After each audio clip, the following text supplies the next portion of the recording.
located on the Yankee Fork of the Salmon River in Idaho, on the southern end of the Frank Church River of No Return Wilderness.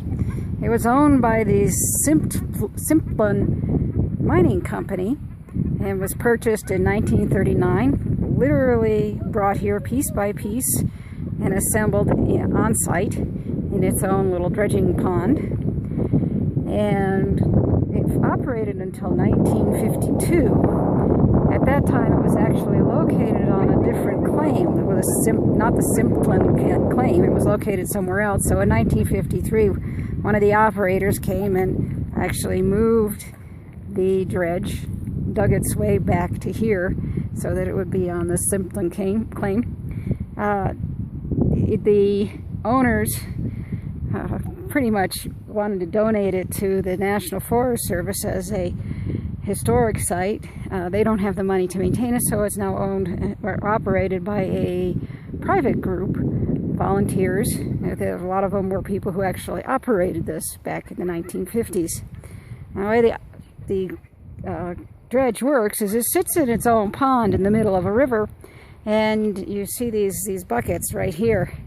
Those buckets go around, dig up the dirt, and each one of those buckets is supposed to be something like 8 cubic yards, which really they don't look like they're that big.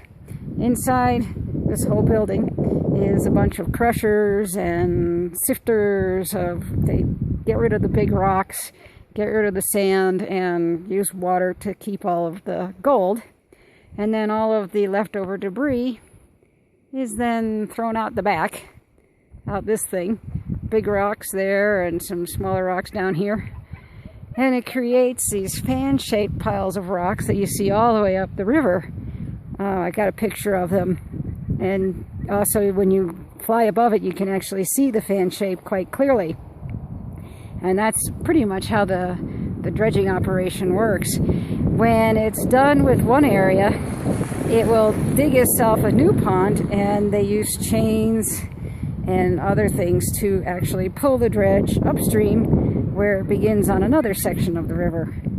And so that's dredging operation. And this one you can take a tour if you want. They're still open daily. And in fact, on August 15th, I think, this year, 2015, they're having a free tour because it's the 35th anniversary of the formation of their foundation. This one's in really great shape for a lot of dredges. There aren't very many of them left around. We've seen one in Oregon, one in Canada, and now this one, and I think a few others, but most of them now are taken apart and are gone. But they're real interesting from an engineering standpoint to see.